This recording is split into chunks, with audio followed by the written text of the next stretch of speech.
Hey, so this is going to be a sort of uh, part 1B, sort of an addition to the previous video that I did on ghosts. And I realized that I left an entire huge chunk out, which is, I mean, it's related to things that I said in the first video, but it has to do with how people try to prove that there's ghosts, or if there's a ghost in a particular location. You have people who try to prove that ghosts exist on the whole, in general.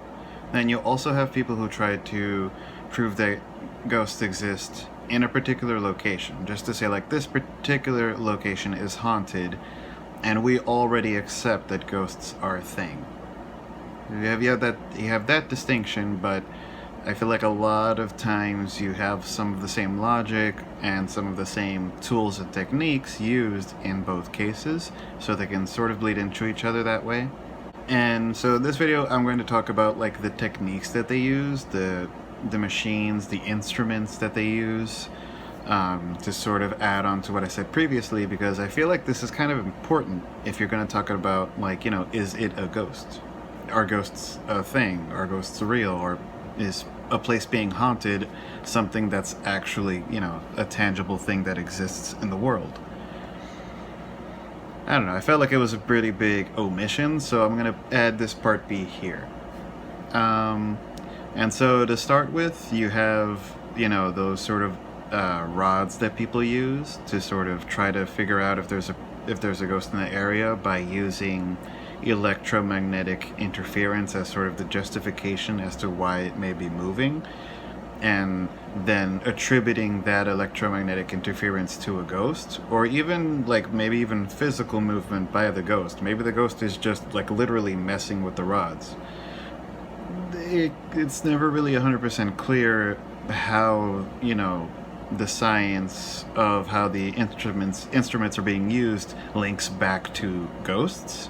But then again, I sort of treat all of this sort of ghost hunting technology and instrumentation and experimentation as sort of pseudoscience, because they're essentially already, even for those who are trying to prove that ghosts are a thing, even, like, you know, barring anyone who already believes that ghosts exist in the world, for people who are trying to prove that ghosts are a thing just in general, they kind of already have that conclusion in their mind.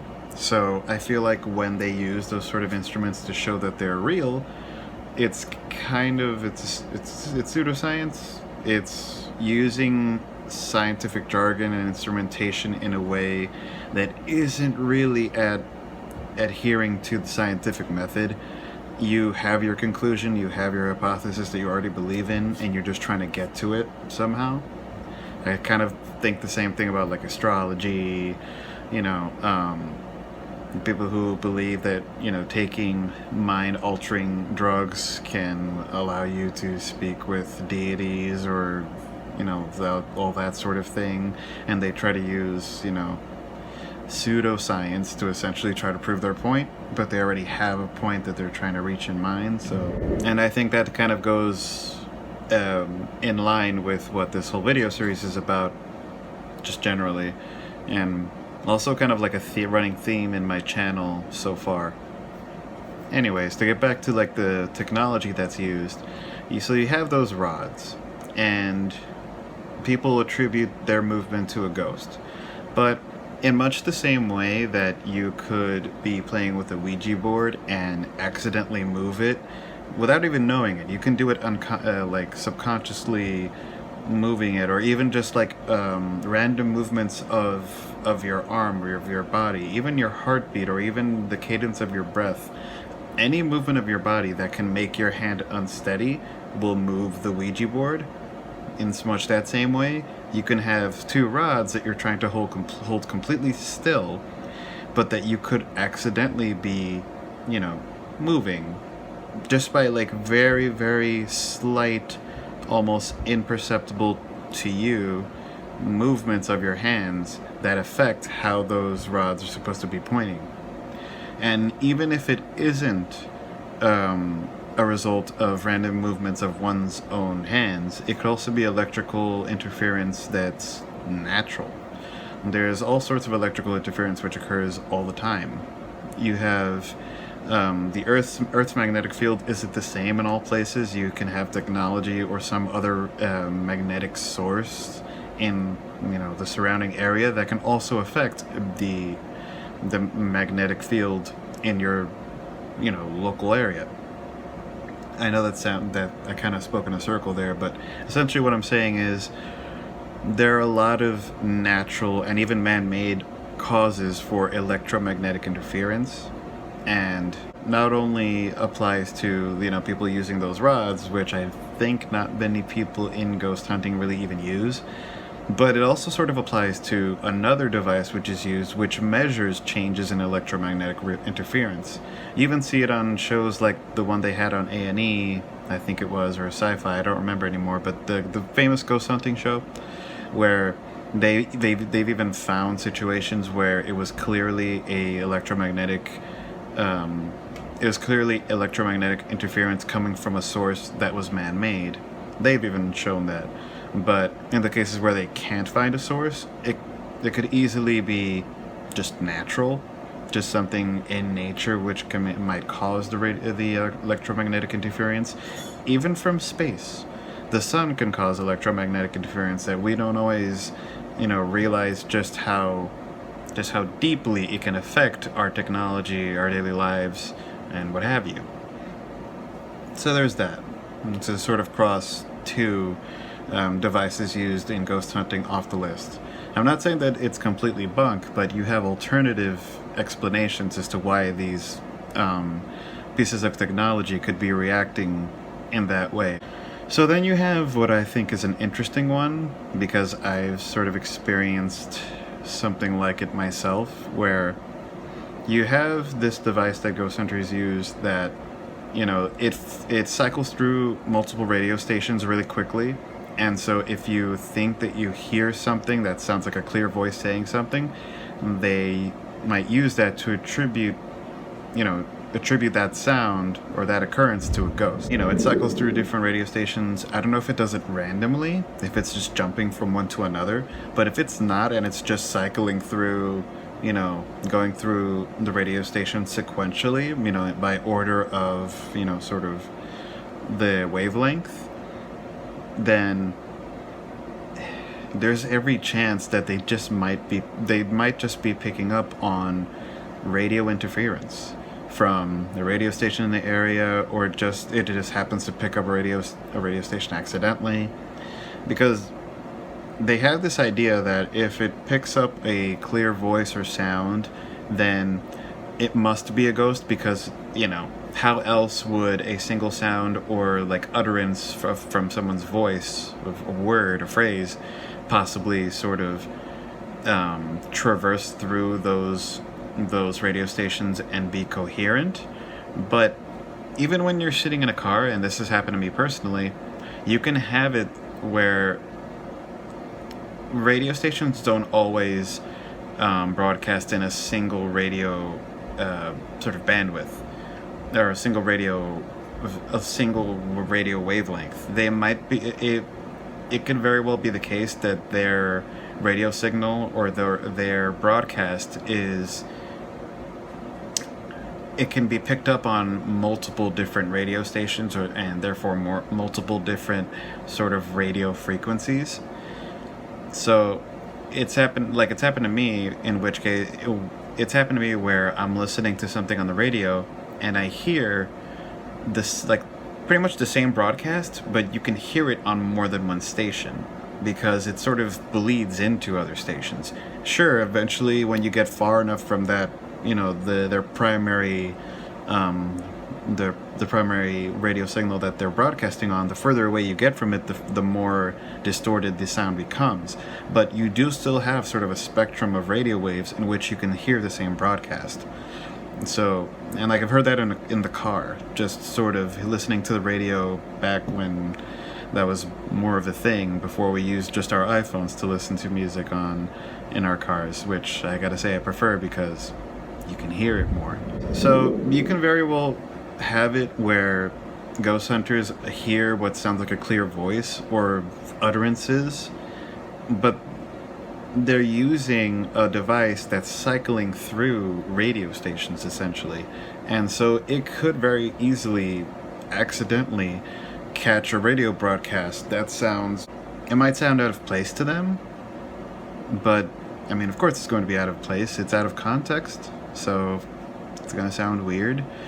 Because, like, I don't know if anyone else has noticed, but what I've noticed watching these videos is that a lot of times it is just random noise, just random utterances of, like, the, cave, you know, random words that are just kind of being thrown out because that's what you're listening to. You're just listening to whatever radio station that the device might be cycling through very quickly. So you'll hear a very quick word and then nothing.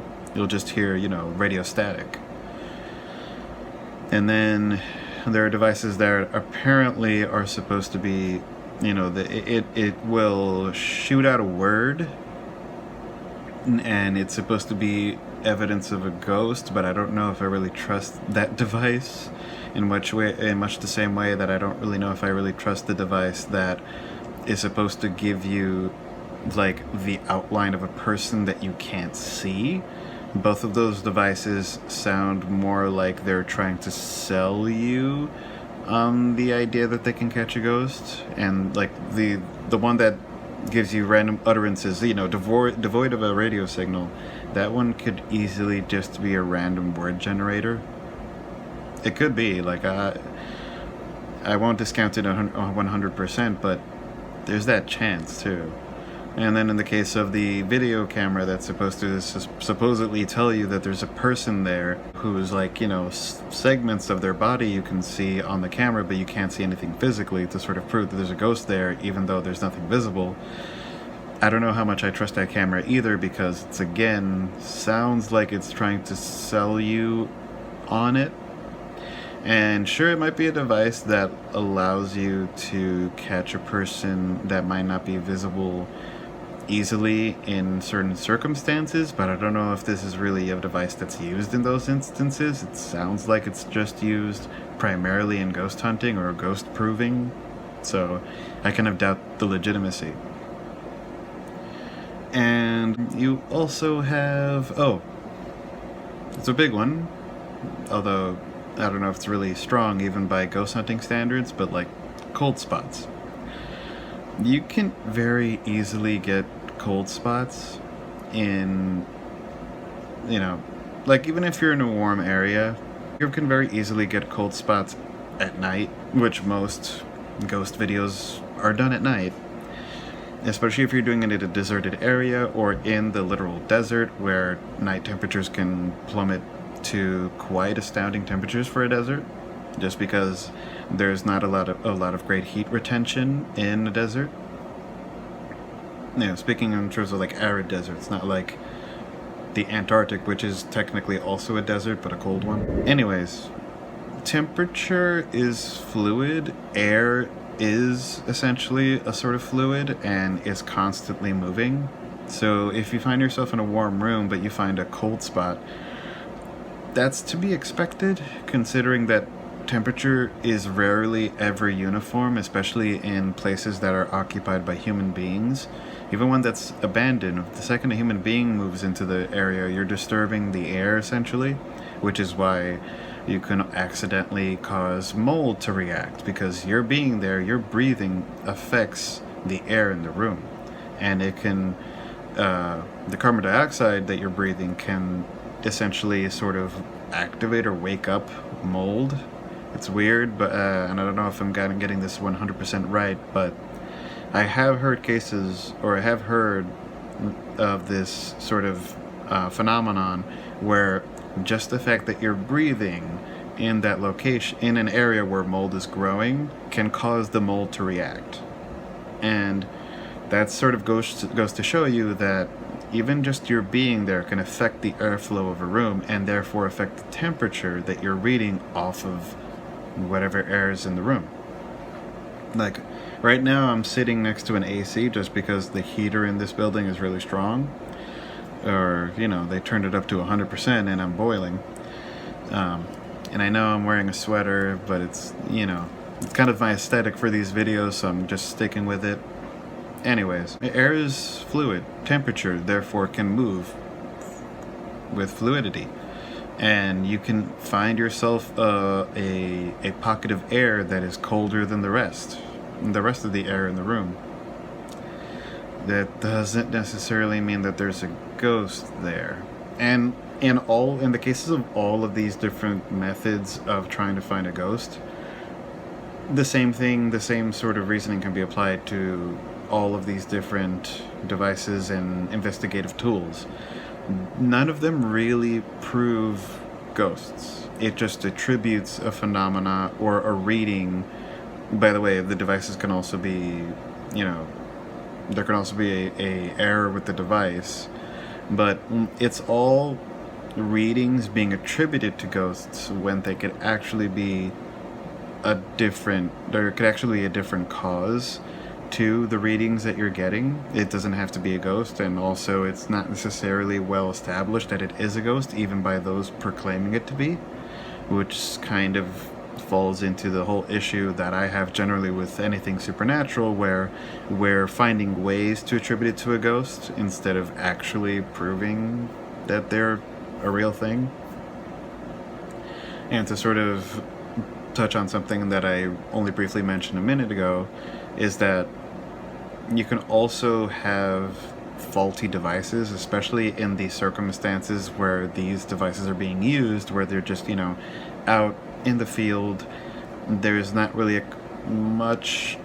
too much in the way of trying to establish a controlled situation. It's really just going out there and seeing what happens, in which case you could very easily have faulty equipment, where it can read something that isn't necessarily there, or give you temperature readings that are off. It could give you electromagnetic interference, but it can also be like the device itself, that the reader or the receiver might not be functioning properly. And so there's device error, there's also human error, there's the human interpretation of what's going on. And all of that sort of goes into whether or not this is a good sort of investigation, or whether this is a good method by which to prove that the supernatural occurrence, in this case ghost, is actually, it's actually there. It's not a good way to actually prove that ghosts are real when it's up to so much, there's so much scrutiny that can be done as to, whether these devices actually do what they're said to do, and whether or not you're actually able to attribute what's happening to a ghost. And ghost hunting has become more, the devices that ghost hunters use have become more, I guess you could say, elaborate, more advanced. Like, you have grid systems that I have seen some ghost hunters use. You have thermal imaging, different newer ways of trying to prove a ghost is there. But even in those cases, where you might see movement on the grid where there's not supposed to be movement, or you might see a shadow where there's not supposed to be one, or lights that are weirdly not in the right place, that could even be accidental interference by the researcher, the investigator. Not to try to knock them, because they are actually going out there and trying to find out what's going on, I guess, in their own way, even though they kind of have their preconceived belief about what's going on. But yeah, that's sort of my take on ghost hunting as it relates to sort of ghosts in general. And it kind of goes back to the whole theme of the previous video, where you're trying to sort of bolster this idea that ghosts are a thing, but you're starting with your conclusion. And there's all of the things that I mentioned in the previous video about how can a mind exist without the body, how is the ghost that's stuck in time, how does that work, there's this idea of like, we're energy, or they're beings caught outside of time, and so you start to bring like, theoretical physics into it that still has yet to be proven, and all of these claims that only add to the layers of claims that you have to prove in order to get to what you're actually trying to claim is the case. There's all that. And so you have this seemingly scientific enterprise that's trying to prove that there is a ghost in a location, or that there are ghosts generally, but they also have issues with the sort of the legitimacy of the claim, and sort of how they're attributing what's observed to what they're claiming to be the case. And all of these different techniques and methodologies and instruments sort of all fall into that problem. They all fall into that trap, which is unfortunate, because it essentially makes for a lot of exercise that leads nowhere. I mean, I for one, like I said, love watching these videos. I mean, not only for like the horror movie aspect, but also sort of, in much the same way like the proper people, they explore abandoned locations, and that in and of itself can be pretty interesting. I just worry for those people, because whenever those people run into other people in those locations that they're not planning to run into, you have to sort of hope that they'll make it out okay, or that they're savvy enough to make it out okay, because it could be very dangerous, or if they're caught in places where they're not supposed to be. So there are those considerations, those concerns, even though I do love these videos where they're exploring abandoned places and admiring architecture and just the past in general through abandoned locations. There's still that potential threat. And I've seen quite a few videos where there have been people hidden in the videos in those locations that the explorer didn't see, the video taker didn't see, and they could have potentially hurt them. So, that's why I don't do it myself. And if I were to do it, I'd want to do it in at least a group with maybe like something to protect me. But anyways, I'm really digressing now. And so this is going to wrap up the ghost discussion.